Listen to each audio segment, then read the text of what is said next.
everybody. Welcome back to the Leaders Lounge. I am Dawn Marie Morris, of course, the host and curator of the Leaders Lounge. And this is your place as leaders, as potential leaders, as professional development growth individuals to get all of your leadership goodness, all of the tools and strategies that you need in order to strengthen as a leader are found right here. And when I say all, I don't mean all, but you will get ideas on what you need to do in order to strengthen as a leader. Of course, the way that you get it all is to call the World Class Training Institute, which is our organization. And our organization is designed to maximize human capital or your leadership and professional development skills through our training and professional development workshops, as well as executive coaching. So everything that you need is actually found either through the podcast or through the World Class Training Institute to be your very best as a leader. And always, before we go forward, I have to share our latest book, which you see back there, Unpacking Agape. I have a copy right here as well. The 7 Languages of Intentional Leadership. Of course, it is called Languages instead of Behaviors because behaviors are best demonstrated. Languages are best demonstrated through behaviors, because I always tell people I can say, hey, I love you, but if I'm not showing you that in my behaviors, are you to believe me, right? And so I may be saying that I'm a visionary, which is one of the languages in Unpacking Agape, being a relentless visionary. But if I'm not demonstrating the behaviors of a relentless visionary, should you believe me? My thought is not. So we have, in addition to being a relentless visionary, 6 other behaviors that leaders should be demonstrating. And you can pick up Unpacking Agape, the 7 Languages of Intentional Leadership, at worldclasstraining.net/agape. That's worldclasstraining.net/agape. So I autograph it for you. I send it to you in a nice blue package. And you are equipped with not only understanding how to go from an individual contributor to a leader of people, which is what we talk about first, the intentional leadership model that I've developed, but then it goes into now, how do you execute the 7 languages of intentional leadership? So again, pick that up at worldclasstraining.net/agape. All right? Let's get right into it. So don't mistake this for that. So not the song you can get with this or you can get with that, but don't mistake this for that. And what is this and that? This and that refer to the skills that are necessary to be successful in leadership. I had a conversation recently with a client about a leader who was not performing well as it related to the interactions between the leadership team.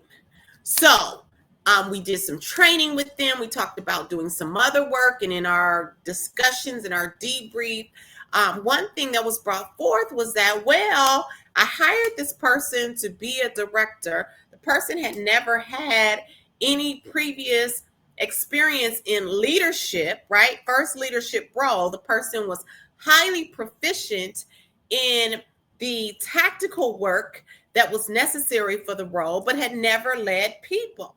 And what I shared with the person is that you cannot mistake technical skills, this, for human skills, that. So don't mistake this for that, because they are distinctly different. And if you want your teams to be successful, and if you want your leadership to be successful, you have got to invest in maximizing the human skills capacity of your team members. I will say it again. If you want your organization to be successful, you have got to invest in maximizing the human skills capacity of your team members. What happens if you don't? Well, let's walk through this scenario.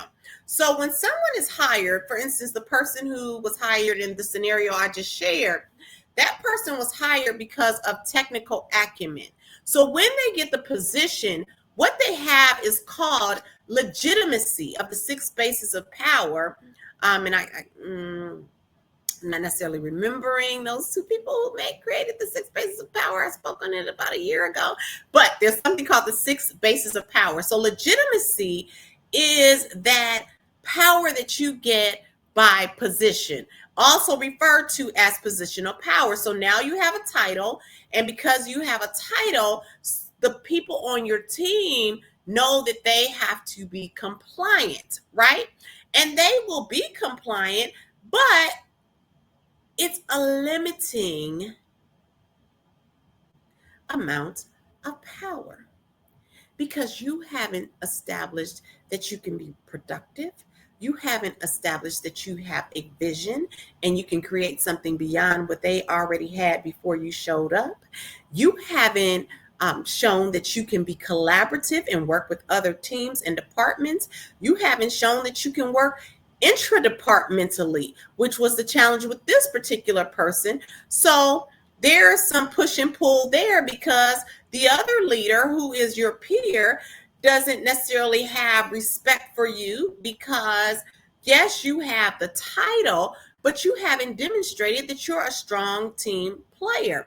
So if we do not invest in maximizing the human skills capacity and just stay stuck at the technical skills of that individual, is going to be short lasting in terms of their impact on the team overall. Now, I'm going to share with you all something to support what I just said. So years ago, I was certified in situational leadership. Situational leadership is a leadership training program that was developed by Ken Blanchard. And in that situational leadership program, the first thing that we start with is looking at the different skills that are needed as people move up within the organization. So looking at this, when you're talking about the skills necessary for success in an organization, when you are, let me remove this for a minute. I'll also remove this also. When you're talking about the lowest level, which is that non-supervisory area, right? You need more technical skills. Your human skills are less, and your conceptual skills or your visionary, your strategic skills are less still. As you move up into supervisory skills, the supervisory level, then you are now, your technical skills necessity is cut in half. Your technical skills necessity is cut in half. Your human skills capacity is almost increased by half. And then you have to have more conceptual skills or strategic skills. And the same exists for middle management. So if you fail to train your team members and think, oh, Angela can make, let's remove this for a minute. Angela can make 100 of these an hour. She makes more than anybody on the team. Let's make her the leader of making cell phones because she's demonstrated that she knows how to get these things out. But Angela is good working by herself, right? She's used to putting the case on, putting the back on. She knows exactly where to get the batteries. She knows how to move around by herself. And now you put her in charge of a team where now Angela, same person, has to inspire, direct, lead, guide, support other people to do this. And she's never been trained in these human skills. She doesn't know how to handle when conflicts come up. She doesn't know how to regulate herself emotionally. She doesn't understand really how all these other departments work together in the organization. She just knows how to get her things together. So she's never had any systems thinking training. I will bet you, because I've been doing this a long time, $1 to a donut, that Angela is not going to be successful in a leadership role. Angela becomes frustrated and says, you know what? I don't even want to lead people. I just want to do my job, because she's not been taught how to go beyond that first level, right, of non-supervisory, where what she needed most was the thing that she maximized, because when they brought her in, they trained her very well how to do this, and assumed that training her how to do this means that she knows now how to talk to all of her team members and help them to be successful. If you do not mistake human skills for technical skills, you as a higher level leader are winning. And those organizations who ultimately win are those organizations who invest in their leaders and help them to move their thought process, their working process, their people processes from going from technical skills to human skills. This is not an option. It is mandatory. And in fact, I shared with a company just the other day an article that spoke about how, as organizations continue to change and develop and thrive and grow, those who lean more into helping their leaders with their emotional intelligence, with their critical thinking skills, with their communication skills, are the ones that are going to win the day. Why? Because the technical skills are going to change just like this. So you're going to have to continuously get new people to learn how to build the next iPhone or the next one of these cell phone holders, right? These things are going to change constantly. But the leaders who have developed that mind work are the ones who are going to be able to help you as you're thinking about all of the different ways, the challenges, the resistance that comes up as the organization continues to grow, add new people, thrive, hopefully, and develop into further into this century and beyond.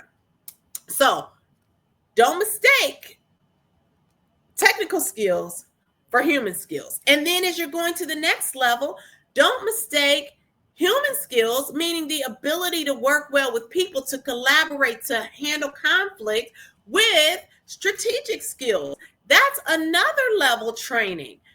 Right now, we're focusing on that middle and supervisory level, but don't get it twisted. Once you move somebody into the executive realm, look how your conceptual or your strategic skills is now almost doubled. So again, we can't assume just because this person has mastered the art of people and knows their technical acumen that now they're going to be able to properly put together a strategy or properly be forward thinking enough to take the company into the next realm. That requires another skill set as well. So we cannot, as leaders in our organizations,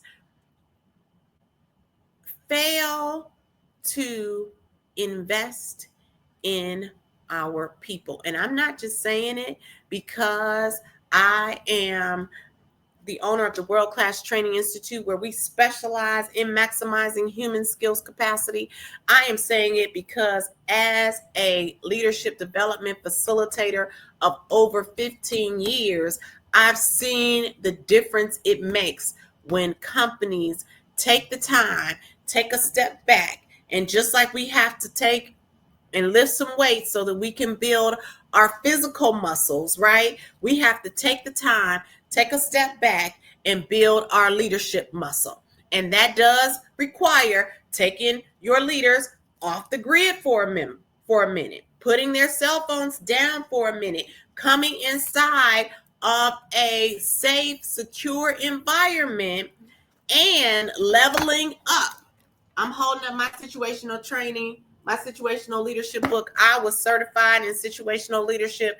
I've been certified in situational leadership 1 and 2, both of the Ken Blanchard models, can train them both, as well as a number of other training paradigms. You can look me up on LinkedIn. I'm very well skilled at this. And I'm skilled at handling people because I've led people as well. So I know the technical and I know the human skills. And I've run a company now for 5 years. So I know the strategic side as well. Don't know all the strategies, still learning some stuff because, child, let me tell you, I got to stay on the wall. But because I've studied it, I'm able to speak to it. Because I've lived it, I'm able to speak to it. Because I've trained others, I'm able to help your leaders as well. So don't mistake this for that. Don't mistake technical skills for human skills. Don't mistake human skills for strategic skills. And the best way to do that is to not only, and we also do this as well, we can do an organizational assessment where I say you have to talk about the heart and the head of the organization. So what's going on with the brains, what's going on with the heart of the organization, and then develop the right plan. So we can come in and even start out with that. But what I don't want you to do is, and then, as my mother would say, don't throw out the baby with the bathwater, I think is how that saying goes. Yeah, don't just get rid of somebody because you've hired them because they know how to make 100 of these, and then you're frustrated because the person doesn't know how to work with other people to either make 100 of these or figure out how this and this go together, because now we're on the same team. We're both leaders, but we don't talk to each other. We don't know how to communicate with each other, but we've never actually been taught how to communicate with each other because we were promoted because I know how to make 100 of these. You know how to make 100 of these. Doesn't work. Technical skills and human skills are mutually exclusive. Don't confuse them. So I hope this helped you all. Again, if you want me to come in and train this, I am happy to do it. And when I say train this, I mean train the different skills. We have a whole intentional leadership cohort where we bring all of the leaders together and we help them to work better together through the DISC training, emotional intelligence, the art of conflict resolution, systems thinking. We do one on delegation because that's another big one. People think when they delegate that I gave it to them and they should have gotten it done. Well, no, there are certain steps that you follow in order to effectively delegate. And you have to understand the difference between accountability and responsibility. Just because you gave it to someone, you've now made them responsible, but you as the person who is delegated still has to be held accountable. And we talk about all of that. So it's a lot, but it's work that you definitely want to invest the time and energy in, because the other part is this. If you don't, let's talk about that. If this person doesn't try to work with their team member, there's still costs involved. Now you got to go recruit somebody. Now you got to train that person. You got to get them acclimated to what's going on. And what studies have shown is the higher level someone is up in the organization, the more the costs are. It can cost almost 6 months of that person's salary, the one who you're getting rid of. And then you got to also pay the next person in order to replace someone in the organization. So the companies save more ultimately when they invest in training their team members their leaders how to lead effectively. Just getting rid of them and thinking, oh, I can just replace that person. No, actually, technical skills are typically less expensive to replace, right? Because they're the lower level people in the organization. As you're moving up in the organization, that person's skill level, especially the technical side, and then their institutional knowledge plays a factor in whether or not you just want to get rid of them or whether you want to invest in helping them to close the gap between their level of human skill, which may be low, and where they need to be in order to move from legitimacy to, I think it's referent power, or at least the 5 levels of John Maxwell says you move from that positional power through. Now you have, first you get, you gain familiarity, you gain productivity, and then ultimately you try to reproduce yourself through training and professional development, and finally respect. So if you want to move that person up the realm from that positional power to ultimately getting respect, you can't expect it's going to come through osmosis. You've got to invest in your leadership team. I think I have landed that plane, as my friend Pastor Cornelius Hill says. All right. So again, worldclasstraining.net for all of our leadership and professional development training programs. You can just go and schedule time with me. And please make sure that you pick up our book, Unpacking Agape, the 7 Languages of Intentional Leadership, at worldclasstraining.net/agape. That's world-class training, as it's scrolling across the screen, .net/agape. And finally, as we are closing, always remember that when you are better, we are absolutely better. Take care.